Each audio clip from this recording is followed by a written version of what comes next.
मैं इनकी हिम्मत की बात देता हूँ कि इन्होंने वैलेंटाइन डे के मौके पर और ख़ासतौर से अपनी शादी की 12वीं सालगिरह के मौके पर मुझे यहाँ बुलाने की पब्लिकली हिम्मत की है, क्योंकि एक अमूमन किसी और किसी थर्ड पर्सन से विवाह के बारे में या प्यार मोहब्बत के बारे में पूछना आसान काम है, लेकिन the very second person in your life उससे पूछना और आंतरिक बातें पूछना, व्यक्तिगत बातें पूछना, संवेदनशील बातें पूछना, ये थोड़ा सा मुश्किल काम है। और मुझे पूरी उम्मीद है कि ये जो चुनौती इन्होंने अपने आप ऊपर ली है उस पर ये पूरी खरी उतरेंगी।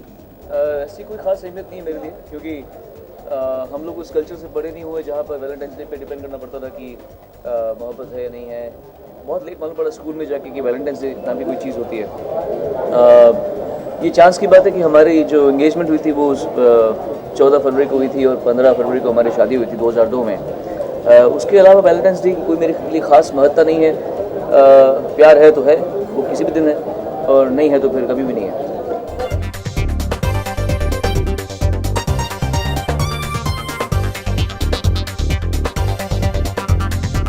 हम लोगों ने शुरू से ही कभी वो गिफ्ट्स का आदान प्रदान किया ही नहीं है। हमको ऐसा कुछ पता नहीं, कभी ऐसा कुछ कल्चर जैसे ही कह रहे हैं, हमने उस चीज़ में कभी वो इंटरेस्ट ही नहीं रखा कि किसने क्या गिफ्ट दिया। या हाँ, ज़रूर मैं रोज़ेस देना बहुत पसंद करती थी, तो मैं रोज़ेस देती थी, कभी कभी कार्ड्स भी देती थी।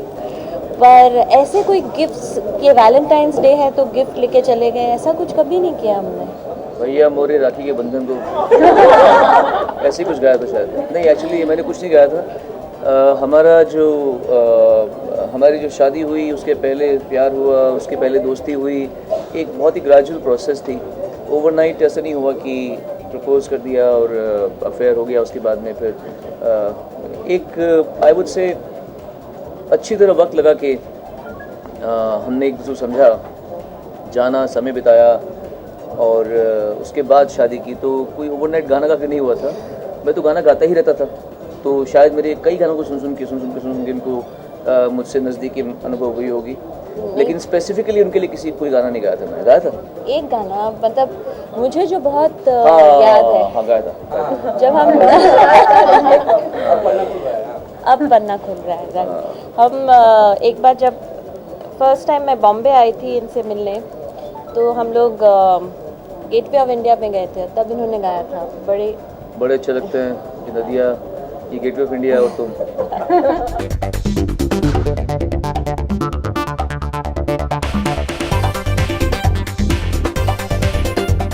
मुझे जो गाना इनका बहुत अच्छा लगता है वो एक एल्बम से है, वो है धन्य धन्य नारी जीवन। वो क्लासिकली माइल्ड एक एल्बम है, उसका वो गाना जो है मुझे बहुत पसंद है। क्योंकि अरे फेमिनिस्ट गाना नहीं पूछ रहे, रोमांटिक गाना पूछ रहे। रोमांटिक गाना बता। मुझे वो गाना पसंद है। उस गाने में महिलाओं की इज्जत की बात होती है, वो तो ठीक है, वो अलग बात है। वो रोमांटिक गाना पूछ रही है, रोमांटिक गाना बताओ।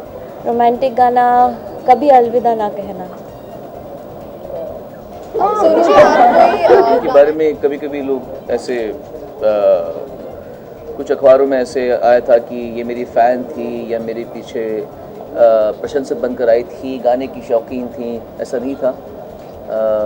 इनसे मेरी मुलाकात हुई थी 24 दिसंबर की रात 1995 को कलकत्ता में।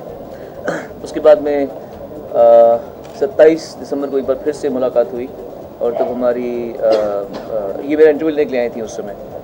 तो उस समय इंटरव्यू लेते हुए मैंने इनको बंगाली गाना था, उसमें एक दिन बोलना था, मैंने एक दिन बोल दिया। तो ये बहुत हंसी, तो मैं दिल में समझ गया कि हंसी तो हंसी।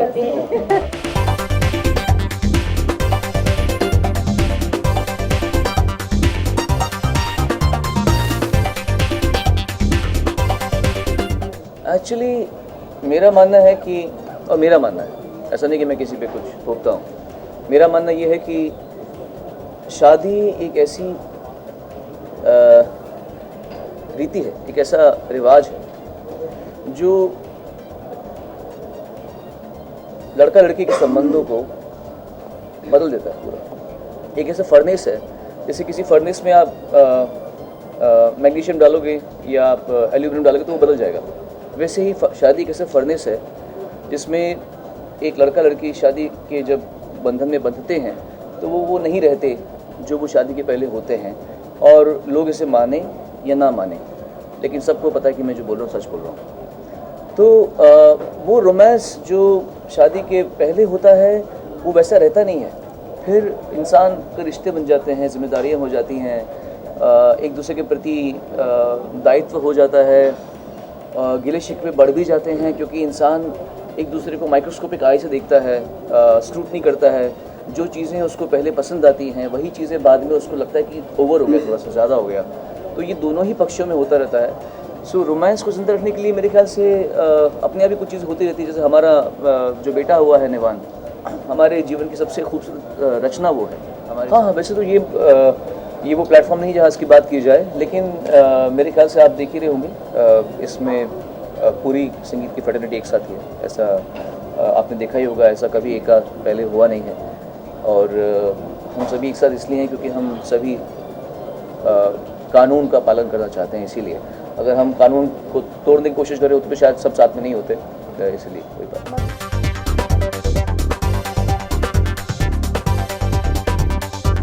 Special moment was I think when Nivan was born. Of course. उससे स्पेशल तो I don't think किसी भी हस्बैंड वाइफ या पेरेंट्स के लिए कभी उससे स्पेशल कुछ नहीं हो सकता। जब आपका बच्चा पैदा हो, आप उसको दो इंसान जिन्होंने ज़िंदगी भर साथ एक रिलेशनशिप को सब ऊपर नीचे अच्छे बुरे वक्त से गुजर के एक उस मोमेंट में वो जो एहसास है वो कभी दोबारा जिया नहीं जाता जब तक आपका दूसरा बच्चा ना आए।